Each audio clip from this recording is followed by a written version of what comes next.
Price Lord. எல்லாருக்கும் சோத்திரம். பிரியமானவர்களே, இந்த ஜீசஸ் சைட்டு குவாலிட்டி வழியாக பார்க்குற என் சகோதர சகோதரிகளுக்காக கர்த்தரை சோத்திருக்கிறேன். நாளையிலே நிறைய பேர் பார்க்குறீங்க, அதுக்காக நன்றி. கமெண்ட் பண்ணுங்கள். இதில் எங்கள் குரூப்பில் இருக்கிற ஒரே ஒரு சகோதரியும் இன்னும் சில பிள்ளைகள் கமெண்ட் பண்ணுவாங்க. அவங்க மறந்துடுறாங்க. ஓகே, பரவாயில்ல. கர்த்தர் ஆசீர்வதிப்பார். இந்நாளிலே கூட இயேசுவின் ஜீவனை குறித்து நம்ம பார்க்க போகிறோம். ஜீவனை குறித்து அவர் என்ன சொல்ல வருகிறார் என்பதை குறித்து நம்ம இந்நாளில் என்ன பண்ண போகிறோம், பார்க்க போகிறோம். ஆமென். அல்லேலூயா. தன் ஜீவனை சிநேகிக்கிறவன் அதை இழந்து போவார். அவர் சொல்கிறார் இயேசு. இங்கே இதுலேருந்து பேசிட்டு வர்றார் இயேசு. இங்கே பேசிட்டு வர்றார். தன் ஜீவனை நேசிக்கிறவன் அதை இழந்து போவான். இந்த உலகத்தில் தன் ஜீவனை வெறுக்கிறவனோ அதை நித்திய ஜீவகாலமாய் காத்து கொள்ளுவான் அப்படின்னு சொல்லி பேசி கொண்டு வருகிறார். யோவான் 12ஆம் அதிகாரத்தில் தான் நம்ம பார்க்குறோம். அப்போது இங்கே இந்த உலகத்தில் நம்ம பார்ப்போமானால் அவங்க தன் ஜீவனை நேசிக்கிறதுலையும் தன்னை பாதுகாத்து வச்சுக்கலாம், தலைமுறைகளுக்கு என்ன பண்ணலாம், நம்ம வாழ்க்கை வாழ்கிறதுக்கு என்ன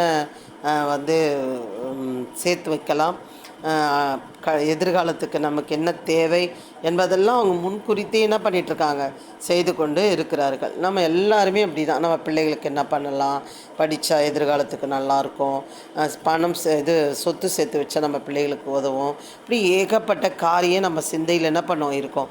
ஆனால் அந்த சிந்தைக்கெல்லாம் அவர் எதிரடியாக நின்று நான் ஜீவனை மாத்திரமே கொடுக்க வந்தேன் என்று வந்தார். பிரியமானவர்களே, அப்போது அதுக்கு தான் சொல்கிறாரு, இந்த உலகத்திலே தன் ஜீவனை வெறுக்கிறவனோ அதை நித்திய ஜீவகாலமாய் காத்து கொள்ளுவான். சரி, அவர் கொடுத்தார்ல, அவரை மாதிரி இருந்தவர்கள் எல்லாம் எப்படி இருப்பாங்களாம், நித்திய ஜீவகாலமாய் காத்து கொள்வார்களாம். சரி, ஓகே. ஒருவன் எனக்கு ஊழியம் செய்கிறவனானால் என்னை பின்பற்ற கடவான். நான் எங்கே இருக்கிறேனோ அங்கே என் ஊழியக்காரனும் இருப்பான். ஒருவன் எனக்கு ஊழியம் செய்தால் அவனை பிதாவனர் கனம் பண்ணுவார். பிதா அனுப்பின காரியத்தை பிள்ளை செய்கிறார் இயேசு கிறிஸ்து. அதே போல் இயேசு கிறிஸ்துவை பின்பற்றுகிறவன் எவனோ அவரை என்ன பண்ணுவானா, பின்பற்ற கடவான். அவனை யார் கனம் பண்ணுவாங்களாம், பிதாவானவர் கனம் பண்ணுவாராம். பிரியமானவர்களே, சரி, ஓகே. அப்போது ஏன் வந்தார், எதுக்காக வந்தார்? என் ஃப்ரெண்டு ஒருத்தாங்க, அவங்க சொல்லுவாங்க, எதுக்கு நாங்கள் எங்கள் இதுலேயே இருக்கோம், நீங்கள் ஏன் அதை சும்மா சொல்கிறீங்க அப்படின்னு சொல்லி என்னை கேட்பாங்க. நாங்களே அவரை ஜீவனை உயிரை கொடுக்க சொன்னோம் அப்படின்னு சொல்லி ஒரே வாட்டில் ஒரு மாதிரி சொல்லிட்டு போயிடுவாங்க.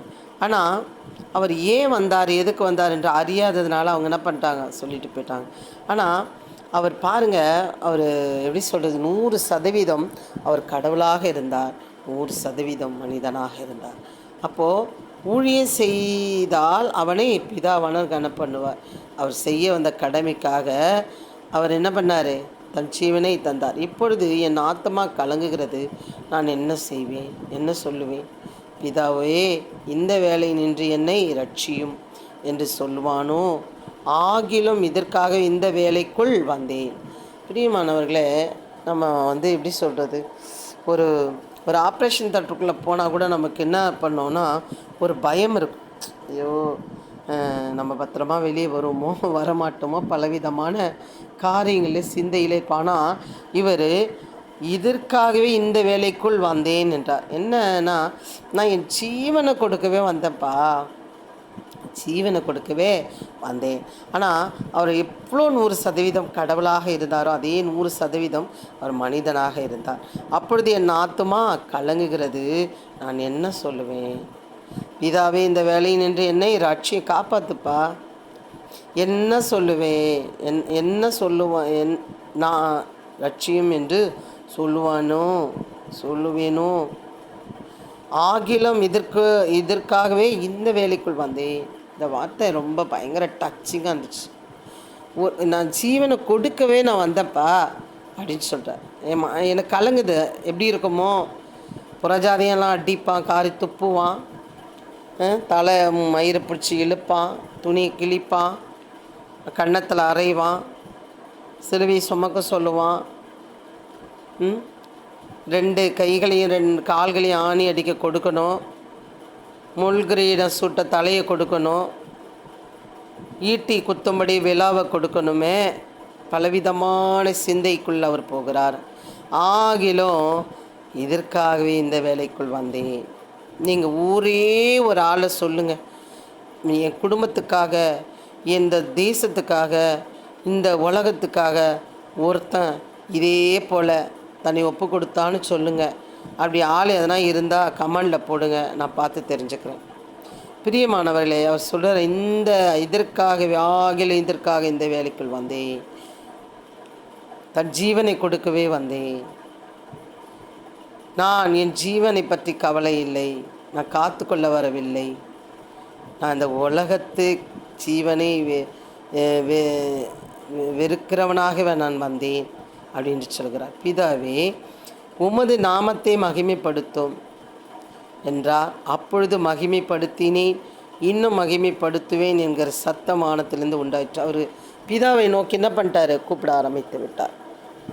இவ்வளோ காரியம் பண்ணணுமே, நான் செய்ய வேண்டிய கடமை இருக்கிறதே, செய்துட்டு வான்னு என்னை அனுப்பினாரே, அந்த காரியத்தை செய்யணுமேன்னு சொல்லி அவர் கேட்கும் பொழுது, அப்போது பிதா செய்கிறார், என்ன செய்கிறார்? அப்பொழுது மகிமைப்படுத்தினேன், இன்னும் மகிமைப்படுத்துவேன் என்கிற சத்தம் வானத்திலிருந்து உண்டாற்றி. இவருக்காக அவரை தேற்றுகிற ஒரு சத்தத்தை கேட்கிறார். அங்கே நின்று கொண்டிருந்து அதை கேட்ட ஜனங்கள் இடிமுழக்கம் உண்டாயிற்று என்றார்கள். வேறு சிலர் தேவதூதன் அவருடனே பேசினார் என்றார்கள். கடவுள் பேசுகிறது அவங்களுக்கு என்ன பண்ணலை? கிளியராக கேட்கலை. உலகத்தில் இருக்கிறார்கள். பிரியமானவர்களே, கிறிஸ்தவர்கள் உலகத்துக்கு உண்டானவர்கள் அல்ல, பரலோகத்துக்கு உண்டானவர்கள். பாருங்கள், இயேசு அவர்களை நோக்கி, இந்த சத்தம் என் நிமித்தம் உண்டாகாமல் உங்கள் நிமித்தமே உண்டாயிற்று. ஏன் அந்த வார்த்தை சொல்கிறாருன்னா, நான் தாங்கினாதான் உங்களுக்கு பரலோகம், நான் தாங்கினாதான் உங்கள் வியாதியிலேருந்து சுகம், நான் ஏற்றுக்கொண்டாதான் உங்கள் பரம்பரை பாவ சாபத்துலேருந்து விடுதலை. அதனால தான் சொல்கிறாரு இயேசு அவர்களை நோக்கி, இந்த சத்தம் என் நிமித்தம் உண்டாகாமல் உங்கள் நிமித்தமே உண்டாயிற்று. இப்பொழுதே இந்த உலகத்துக்கு நியாயத்தீர்ப்பு உண்டாகிறது. இப்பொழுதே இந்த உலகத்தின் அதிபதி புறம்பாக தள்ளப்படுவான். அப்போது இதற்கு அவர் சிலுவைக்கு முன்னாடி என்ன ஆண்டு கொண்டிருந்தது? இந்த உலகத்தின் அதிபதி பிசாசானவன் ஆண்டு கொண்டு இருக்கிறான். இப்பொழுதே இந்த உலகத்தின் அதிபதி புறம்பாக தள்ளப்படுவான். ஏன்னா இப்பொழுதே இந்த உலகத்துக்கு நியாயத்தீர்ப்பு உண்டாகிறது, நியாயத்துக்கு வைக்கப்பட்டிருக்கிறது. அவர் செய்து முடிச்சிட்டா, அவர் தலையை நசுக்கிட்டா அவனால் என்ன பண்ண முடியாது? ஒன்றும் பண்ண முடியாது என்பதற்கான வார்த்தைகள் அவர் பேசுகிறார். அப்போ பாருங்கள், நான் பூமியிலிருந்து உயர்த்தப்பட்டு இருக்கும்போது எல்லாரையும் என்னிடத்தில் இழுத்துக்கொள்வேன் என்றார். நான் பூமியிலிருந்து உயர்த்தப்பட்டு இருக்கும் பொழுது, நான் ஜெயித்த பிறகு எல்லாரையும் என்னிடத்தில் இழுத்துக்கொள்ளுவேன் என்றார். அதனால தான் அவர் செய்ததை சீஷர்கள் செய்ததை அடுத்த சீஷன் உருவாக்கப்பட்டான், செய்தான். அதுக்கப்புறம் அப்படியே நன்மை பெற்றவர்களாக இன்றைக்கி என்ன பண்ணிகிட்ருக்காங்க? ஆண்டவரை பற்றி சொல்ல நன்மை பெற்றவர்கள் ஆண்டவர் பக்கமாக போய் கொண்டிருக்கிறார். அதான் எல்லாரையும் என்னிடமாக இழுத்துக்கொள்வேன் என்றார். பூமியிலேருந்து உயர்த்தப்படும் தாம் என்ன விதமாக மரணமாய் மறிக்கப் போகிறார் என்பதை குறித்தும் இப்படி சொன்னார். அவர் என்ன விதமான மரணமாய் மறிக்கப் போகிறார் என்பதை குறிக்கும்படி இப்படி சொன்னார். பிரியமானவர்களே, அவர் மறித்தது மகிமைக்காக மறித்தார், நாம் சந்தோஷமாக இருப்பதற்காக. அவர் உயிர்த்தெழுந்தது எதற்கு தெரியுமா? பரலோக ராஜ்யத்தை பெற்றுக்கொள்வதற்காக. ரொம்ப அனாவசியமாக சொல்லிவிடுகிறார்கள். அவரை மறிக்க சொன்னனா, நான் சிலுவை சுமக்க சொன்னனா, ரத்தத்தை கொடுக்க சொன்னனான்னு சொல்லி. நீங்கள் பாவம் செய்து பலி செலுத்தினா போயிடுமா? பரிசுத்த ரத்தம் தேவைப்படுகிறதே, சிந்தப்பட்ட ரத்தம் வீணாய் கொண்டிருக்கிறதே.